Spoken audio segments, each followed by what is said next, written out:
Boa noite, gente. Muita paz e que nós possamos estar um pouco mais próximos de Deus. Nós gostaríamos de conversar hoje sobre algumas passagens do Evangelho de Jesus que nos colocam profundos desafios da vida. E nós encontramos no livro de Mateus, no Evangelho de Mateus, as passagens em que Jesus acabara de falar no monte, no famoso sermão, e na sequência desses capítulos, Jesus vai nos dizer sobre a necessidade profunda da transformação de nós mesmos e nos coloca do objetivo da nossa existência perante a vida, do objetivo da nossa existência. E quando nós falamos perante a vida, nós não estamos aqui falando sobre a encarnação física, mas da vida espiritual.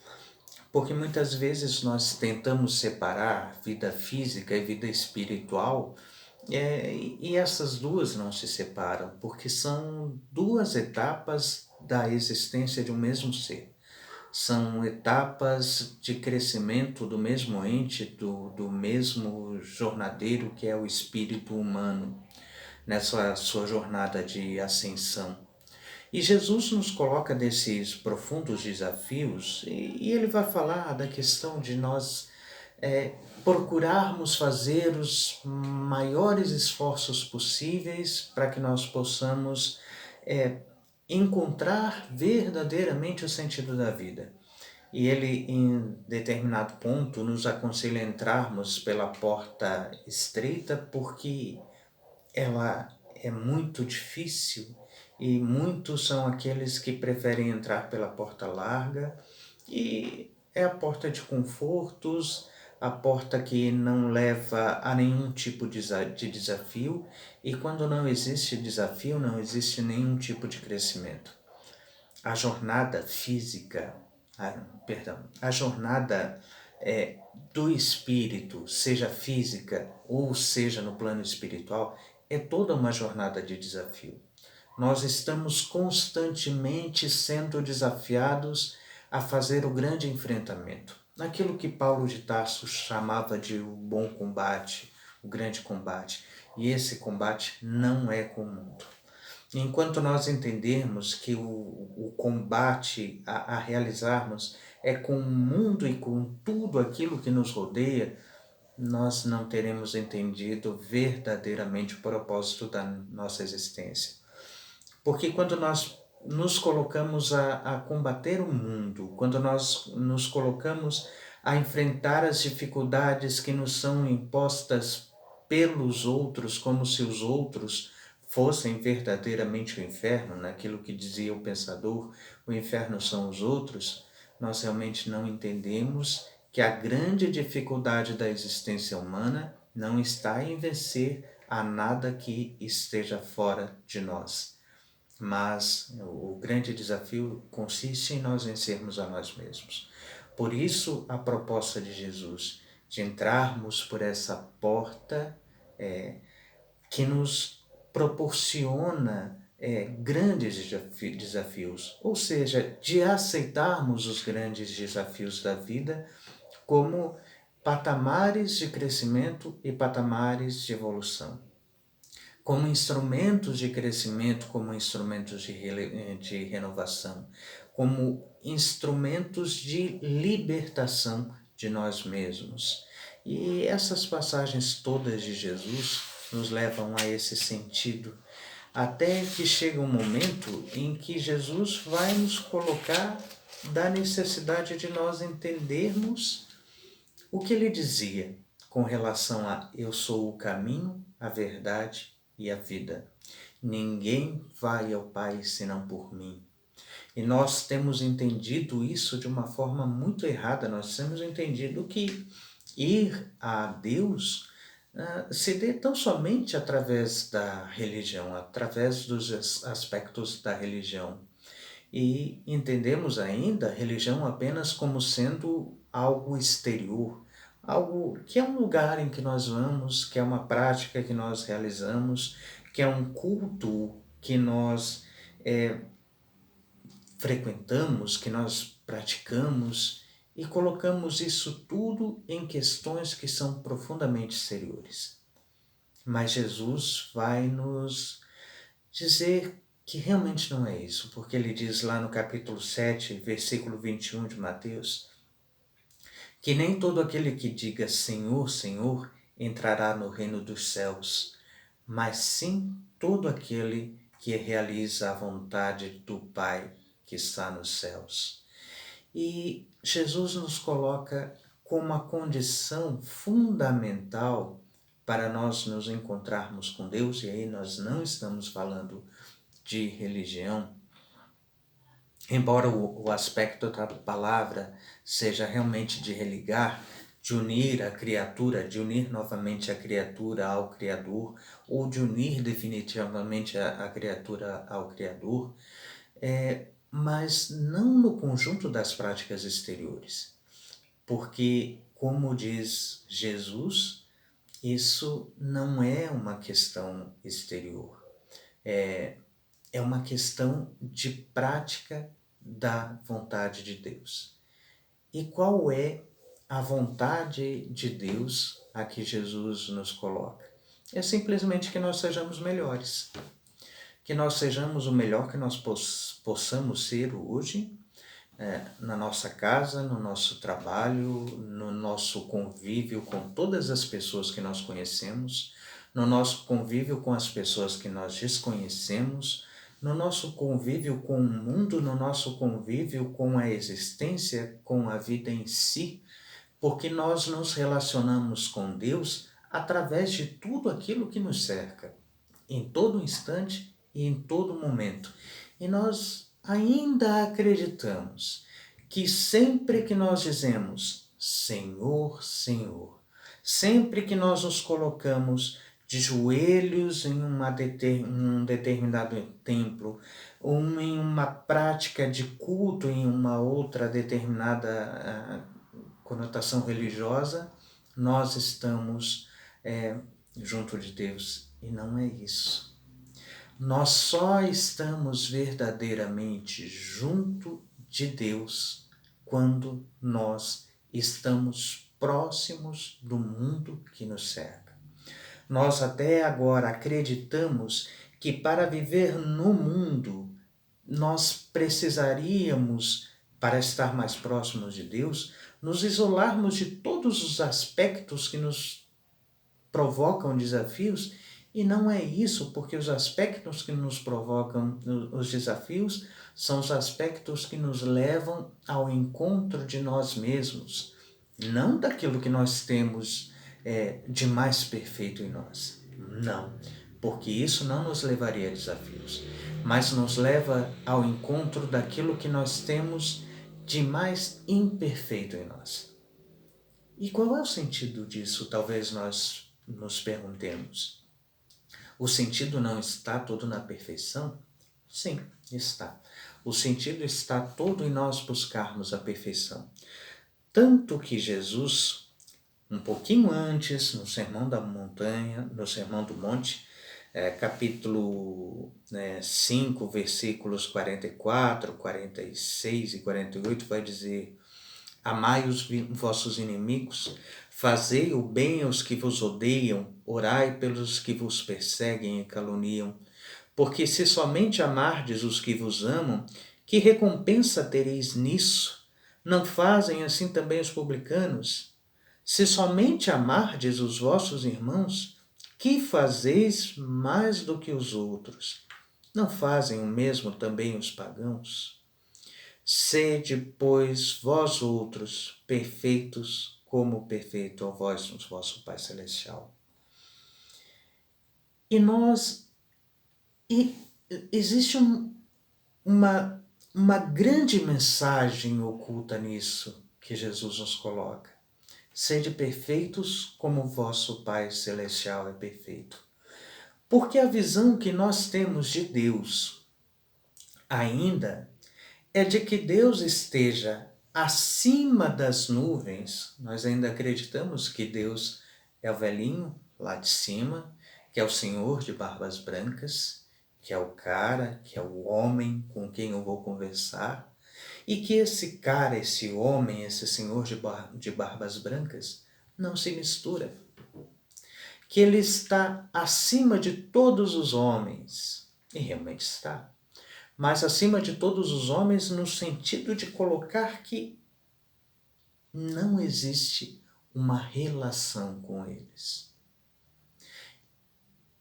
E todo aspecto de amor, todo aspecto de justiça de Deus se dá justamente pelo fato de que está o tempo todo no mais direto contato com todos, com todas as criaturas, com todos os seres, com toda a criação, da melhor forma possível, compreendendo, orientando e proporcionando o crescimento que seja necessário.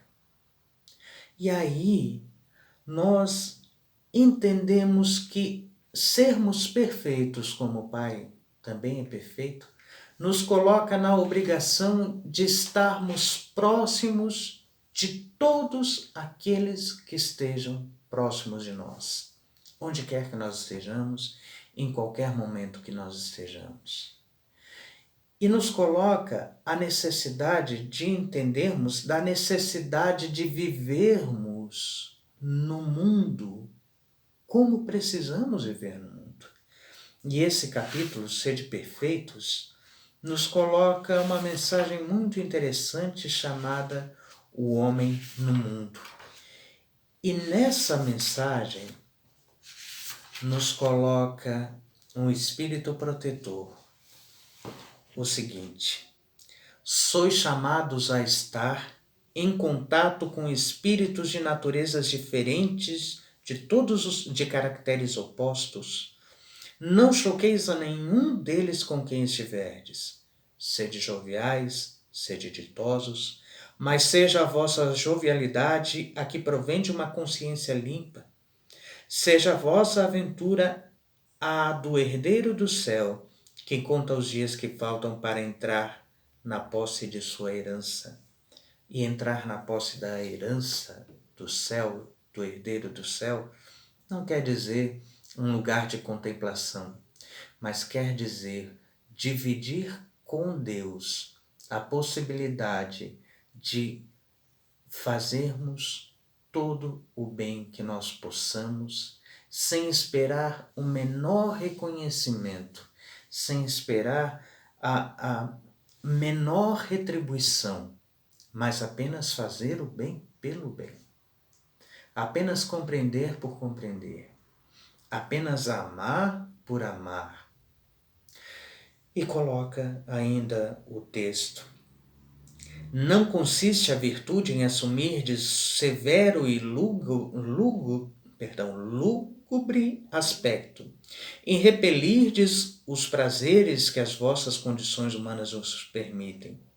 Basta reporteis todos os atos de vossa vida ao Criador que vô-la deu. Basta que, quando começardes ou acabardes uma obra, eleveis o pensamento a esse Criador e lhe peçais no arrobo da alma, ou a proteção para que obtenhais êxito, ou a sua bênção para ela se a concluístes. Em tudo o que fizerdes, remontai à fonte de todas as coisas, para que nenhuma de vossas ações deixe de ser purificada e santificada pela lembrança de Deus. A perfeição está toda, como disse o Cristo, na prática da caridade absoluta. Os deveres da caridade alcançam todas as posições sociais, desde o menor até o maior.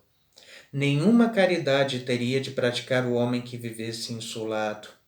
Unicamente no contato com seus semelhantes, nas lutas mais árduas, é que ele encontra o ensejo de praticá-la.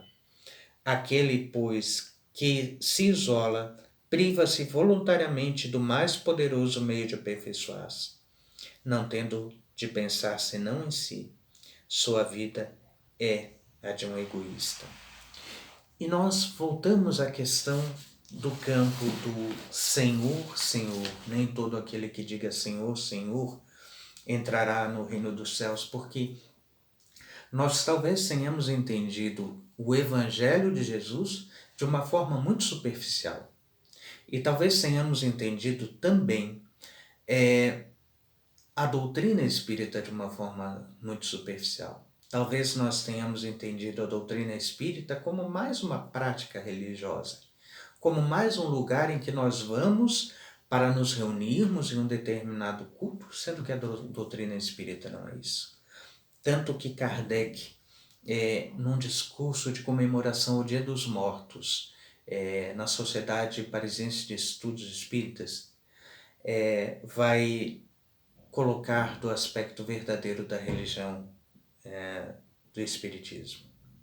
Crer num Deus todo-poderoso, soberanamente justo e bom. Crer na alma e em sua imortalidade, na pré-existência da alma como única justificação do presente, na pluralidade das existências como meio de expiação, de reparação e de adiantamento intelectual e moral, na perfectibilidade dos mais imperfeitos seres, na felicidade crescente como a perfeição, na equitativa remuneração do bem e do mal, sendo segundo o princípio, a cada um segundo suas obras, na igualdade da justiça para todos, sem exceções, sem favores nem privilégios para nenhuma criatura, na duração da expiação ilimitada e a da perfeição, no livre-arbítrio do homem, que lhe deixa sempre a escolha entre o bem e o mal, crer na continuidade das relações entre o mundo invisível e o mundo visível, na solidariedade que religa todos os seres passados, presentes, futuros, encarnados e desencarnados, considerar a vida terrestre como transitória e uma das fases da vida do espírito, que é eterno, aceitar corajosamente as provações em vista de um futuro mais invejável que o presente, praticar a caridade em pensamentos, em palavras e obras, na mais larga acepção do termo, esforçar-se cada dia para ser melhor que na véspera, extirpando toda a imperfeição de sua alma, submeter todas as crenças ao controle do livre exame da razão e nada aceitar pela fé cega, respeitar todas as crenças mais sinceras, por mais irracionais que nos pareçam, e não violentar consciência de ninguém, ver enfim nas descobertas das ciências revelações da natureza, que são as leis de Deus, eis o credo, a religião do Espiritismo. Religião que pode conciliar-nos com todos os outros cultos, isto é, com todas as maneiras de adorar a Deus. É o laço que deve unir os espíritas numa santa comunhão de pensamento, esperando que ligue todos os homens sob a bandeira da fraternidade universal. O que Kardec coloca aqui é a afirmação, o entendimento de tudo aquilo que nos coloca Jesus. O fundamento da existência humana não é outro senão nós nos melhorarmos onde quer que nós estejamos. Isso não é fácil, porque é muito mais difícil nós enfrentarmos a nós mesmos do que enfrentarmos aos outros. E é por isso que nós o fazemos com tanta frequência, enfrentarmos aos outros e colocarmos as responsabilidades das nossas falhas, dos nossos deslizes, todos os outros. As razões das nossas infelicidades, todas no outro. As razões da nossa queda, das nossas repetidas falhas, dos nossos repetidos erros, todos os outros. Porque quando nós prestarmos a atenção no fato de que o fundamento da existência não é outro, senão nós nos encontrarmos com Deus em nós mesmos, onde quer que nós estejamos, entendendo assim que o templo, que a casa de Deus, não é uma casa de paredes, de pedra, mas é sim o templo vivo do coração. E que nós não podemos verdadeiramente estar em contato com Deus se não estivermos verdadeiramente em contato com o próximo, e por isso dizia Jesus que a lei do amor se coloca em 3 aspectos: no amor que nós temos a Deus, que se reflete verdadeiramente no amor que nós temos ao próximo, que é um reflexo imediato do amor que nós devemos ter a nós mesmos. Porque nós amarmos a nós mesmos significa entendermos, fazermos o melhor por nós mesmos, entendermos a finalidade da existência de nós mesmos e fazer tudo para atingir esses objetivos. E nós só podemos isso através do outro. Um espírito nos disse certa vez que o outro é a ponte que nos conduz a Deus. É o grande desafio, entendermos a finalidade da existência humana. Ela não está nas palavras Senhor, Senhor. Ela não está em vencer aos outros. Ela está nesse grande desafio que é nós nos conhecermos, olharmos para nós mesmos, e isso é muito difícil, Quando nós vemos a cada dia, a cada instante, a soma das nossas imperfeições, é muito difícil. Mas é somente assim que nós podemos encontrar em nós mesmos essas imperfeições. Olhar para nós mesmos não é olhar para as perfeições, é olhar para as nossas imperfeições e perceber que a lei de progresso é a lei de transformação. Nós não quebramos imperfeições e as jogamos fora. Nós tomamos as nossas imperfeições e as tornamos virtudes. Nós tornamos os nossos defeitos, nossos vícios, em virtudes. Esse é o sentido, esse é o objetivo. Que a paz de Jesus permaneça em nossos corações, que nós possamos estar em paz em nós mesmos, na certeza de que nós todos caminhamos para Deus, e que Jesus nos abençoe sempre. Muita paz.